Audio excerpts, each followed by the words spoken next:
Test-driven development is one of those things that you seem to either love or hate. Actually, that's not really been my experience. I'm a TDD lover, I suppose, if you can love at all.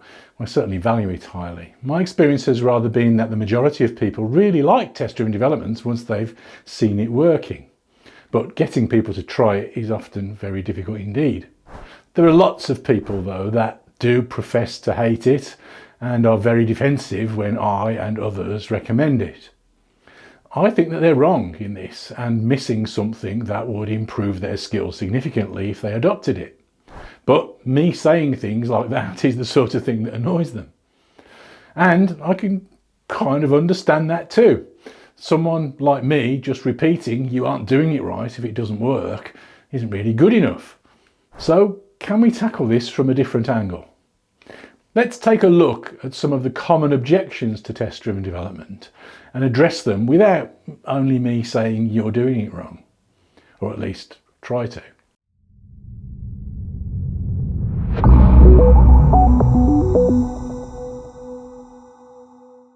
Hi, I'm Dave Farley of Continuous Delivery. Welcome to my channel.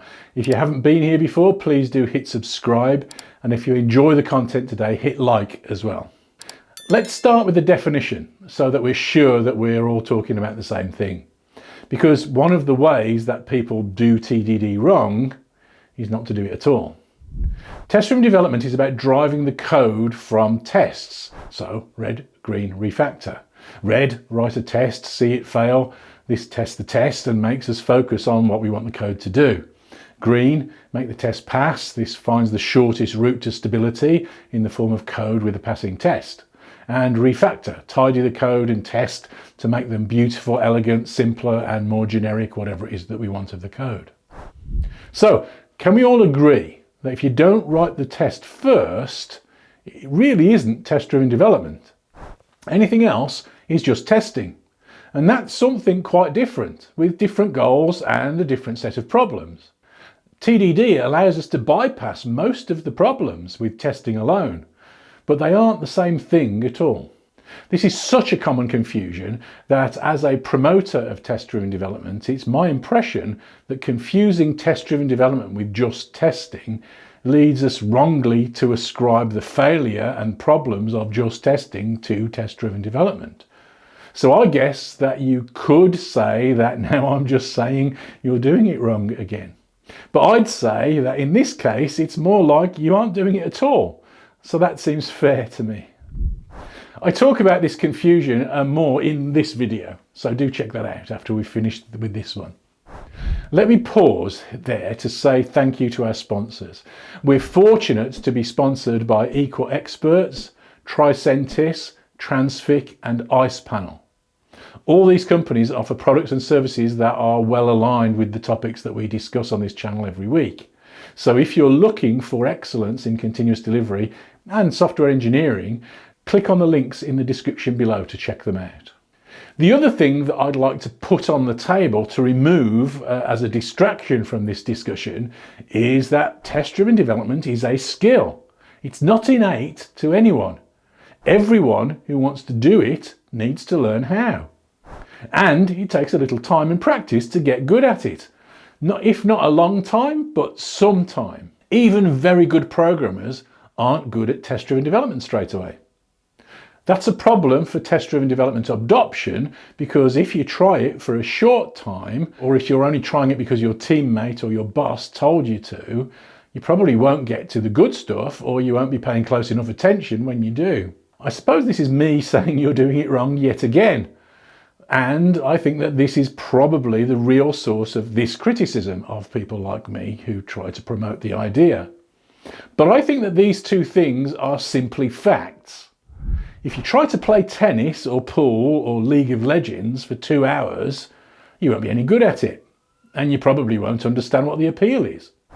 If you play table tennis instead of tennis and then dismiss tennis, you're not making a fair or reasonable comparison. So let's look at some of the common objections that are more clearly about test-driven development itself. First, people often say that test-driven development is too slow. I think there's a real grain of truth here. At the time when you are writing the tests and the code, it is slower. certainly when you're just starting out. There are several reasons for this though. One is that TDD forces you to change how you think about solving problems, and that's challenging. And particularly if you are an experienced but non-TDD dev, this definitely feels slow and painful. Everything is familiar but different enough to trip us up, so we are in fact going slower. I think as a result it's usually easier to teach test-driven development to less experienced people. They have fewer bad habits to unlearn, I suppose. I'm a reasonably experienced recreational skier. I've skied quite a lot since I was a boy. One of my then teenage sons wanted to learn to snowboard. He was already a good skier, so I thought that I'd give it a try too. My son had had lessons, and so we rented a board for me to go snowboarding with him as well. And he showed me some of the basics. I skied to a gentle slope, sat down on the snow and switched to the board. While I sat there looking at my feet, someone sneakily tilted the mountain up and made it dramatically steeper and more dangerous while I wasn't looking. The results were what you might expect, and I returned gratefully to my skis after the usual kinds of things that you would imagine happening, and the mountain regained its normal gentle slope again. I think that this is the same effect as the experienced developers trying test-driven development. The difference though is that test-driven development offers real concrete benefits, whereas whether or not I chose to ski or snowboard is really just about me having fun. So I think that there should be a bit more of a professional skills focus when learning test-driven development. I may be hardlining this, but I think that test-driven development is always better than not. And so learning it is a kind of professional duty of care issue. The other more obviously commercial advantage here is that unlike the snowboarding, where when it feels strange and difficult, progress really is slow, in test-driven development, that is more of an illusion. Test-driven development is like an investment of thinking. The big savings come later, after the investment has been made, so it's a bit more work at the time when you are actually doing the investing. At the point of writing the test, it feels slower to me too than just writing the code. But it isn't, because without the test to guide us, we're more likely to make mistakes in the code that slow us down, and then spend more time figuring out our mistakes and fixing them, which slows us down more. Probably fiddling around testing the code manually, which is way slower than simply rerunning a test. We're also more likely to release buggier code into production, and so we'll end up spending lots of more time figuring out and fixing bugs from there too. The State of DevOps reports say that teams that score well on stability and throughput spend 44% more of their time on new features. Stability and throughput don't directly measure test-driven development though, but they do measure continuous integration and continuous delivery and software quality. There's at least a correlation between good scores in continuous integration and continuous delivery and test-driven development. So while it may seem slower, actually the teams that practice TDD are usually a lot faster, at least in my experience, and that at least correlates with the more scientific research from the State of DevOps reports. Next, pushback. Test-driven development doesn't work. Well, I'm sorry, but that's just a dumb thing to say. It may not work for you, but it does work. And it's used to build some of the best software systems in the world.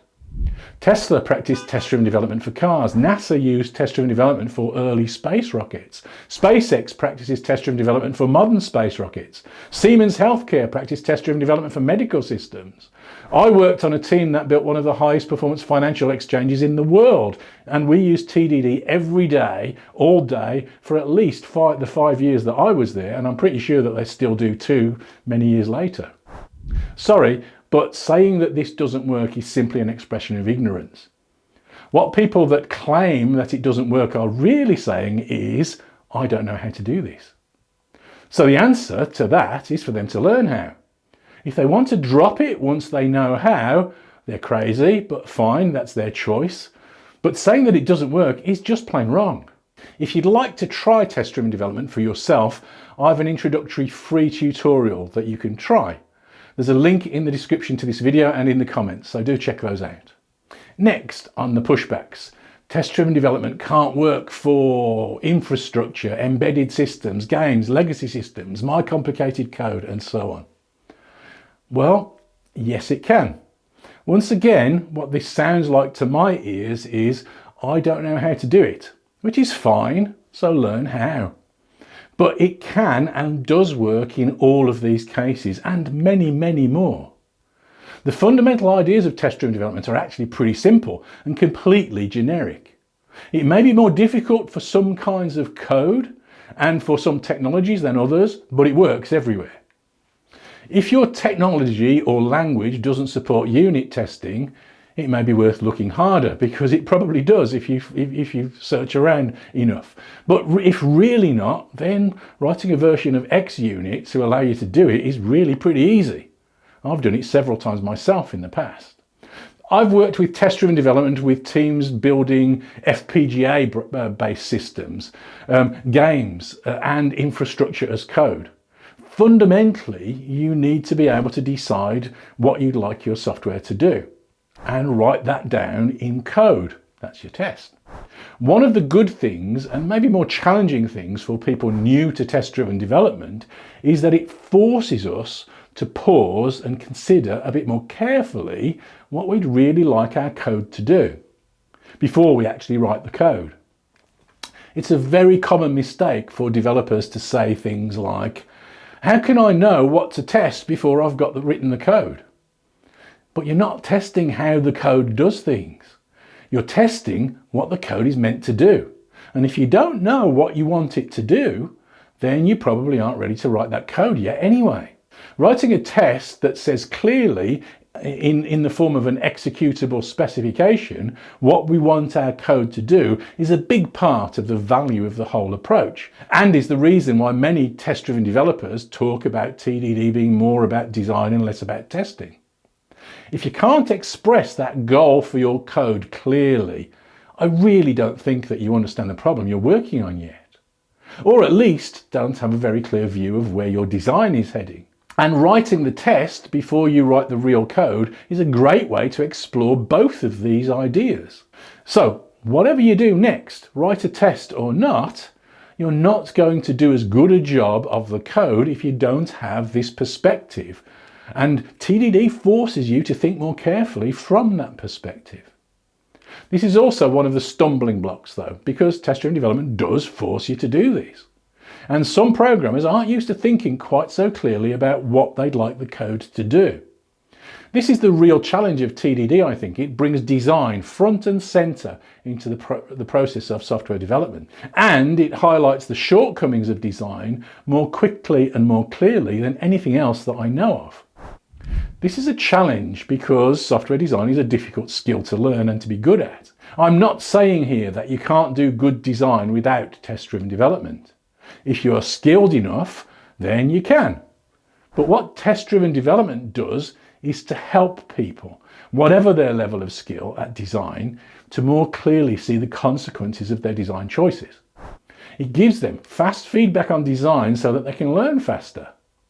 This is a very good thing indeed, and it helps you to get better at designs more quickly and more easily. This also means that, as someone recently said in a Twitter conversation, I can explain to you how and why I make the design choices that I make because I'm guided by test-driven development. Can you do that without test-driven development? TDD provides design guide rails that are otherwise missing completely, other than through experience or expertise. And that is generic. If test-driven development seems like a poor fit, it's telling you something about the design of your system. Changing the design so that TDD is easier is always a positive step in the quality of the design as far as I have seen. Next on my list of pushbacks. I know what I do and it works. Well, statistically, you don't and it doesn't. There was a study of how production systems fail. It found lots of interesting things. What do you suppose the most common line of code says at the point when a production system fails? It's usually a comment saying something like, "To do, must implement exception handling here." 92% of the catastrophic system failures are the result of incorrect handling of non-fatal errors explicitly signalled in the software. 74% of failures are deterministic, They are guaranteed to manifest with appropriate inputs.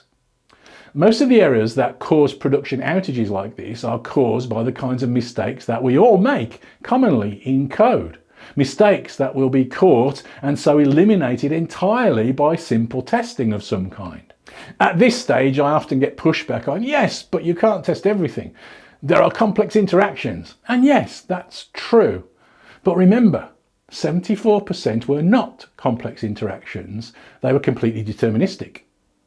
Of the 26% remaining, less than half of those depending on bugs caused by timing, and that was timing only through the inputs. So about 12% of mistakes are of this more complex variety. So why not fix all of the easy things first and get an 88% reduction in production defects before worrying too much about these more complicated edge cases? Actually, it's been my experience that once you do adopt test-driven development and its mindset, then this final 12% of bugs is more tractable too, because test-driven development encourages very strongly to design more deterministic systems, because systems like these are easier to test. Can we disable the tests just for this release? I shudder when I hear this kind of thing. Not just because I advocate test-driven development, because it seems to me also that to express a deep misunderstanding, not only about testing, but also what software development in general is really all about. If you have people saying this, you have pretty big problems that go way beyond testing. Professional software development is about creating things for people with software. It's not about checking off JIRA tickets or hitting velocity targets or whatever. Those are just steps, mechanisms that are meant to help and don't always. It seems to me that anyone saying this has lost sight of what it is that we are really doing for a living. This is rather like the airline pilot saying, I know we're overdue, but my shift is over now, so let's just land here and take our chances, even if we aren't at the destination yet. Let's just ignore the bad weather and the mountains. Okay, so not all software kills people if it goes wrong, but it's still the same kind of thinking. Our job is to make software that does something useful. The job of tests is to help us to see that our software is doing something useful. These are not arbitrary process steps or barriers raised by management. This is an essential part of our job as professionals to know that our code works, is safe and is useful. If we can't do that, what is it that we're doing? It's not someone else's job to do that for us. This is always part of the responsibility of any software developer or development. If your organisation is structured differently to that, then your organisation's wrong, but it's still your job. So now the only question is, what form should this verification of the correctness, safety and utility of our code take? But even before we get to that, let's think about the role of testing in the abstract. What is a test of any kind really for?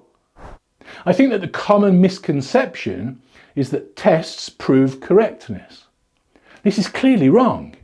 If I'm a doctor and I score 100% in my final exam, does that mean that I can't the very next day make a mistake that kills somebody, or maybe even a mistake based on my own ignorance of something that wasn't tested? Of course not. Mistakes can always happen. We can never test everything. More tests of the doctor may increase our confidence in them, that this person is less likely to make fatal mistakes than, say, a random computer programmer doing brain surgery. But testing is always only a process of sampling. More tests, more samples offer a statistically better chance of success, but only that, never ever proof. Tests are best used as falsification. If you score 20%, then you don't get to be a doctor.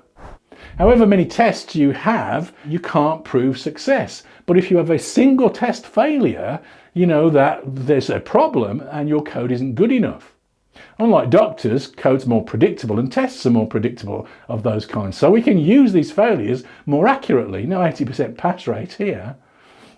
If one test fails, then the safest course of action is disqualification. Don't release the change. Anything else is us crossing our fingers for luck and simply guessing.